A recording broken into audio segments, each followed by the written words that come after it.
مانگی حضرت ابراہیم خلیل اللہ نے، یا اللہ نیک صالحہ بیٹا عطا فرما۔ اللہ رب العزت نے فرمایا ہم نے خوشخبری سنا دی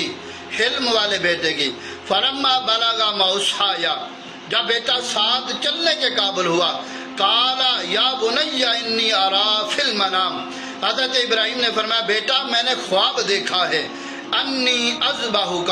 میں تجھے ذبح کر رہا ہوں، فانظر ماذا تری، بتا بیٹا تیری مرضی کیا ہے، تیری رضا کیا ہے۔ قربان جاؤ حضرت اسماعیل پر، عرض کرنے لگے قال یا ابت افعل ما تؤمر، اے ابا جان آپ کو جو رب نے حکم دیا ہے وہ کر دیجئے، اگر حکم دیا ذبح کا تو ذبح کر دیں، اگر حکم دیا ٹکڑے ٹکڑے کرنے کا تو ٹکڑے ٹکڑے کر دیں، ستجدنی انشاءاللہ من الصابرین، اگر اللہ نے چاہا تو مجھے صبر کرنے والوں میں پائیں گے۔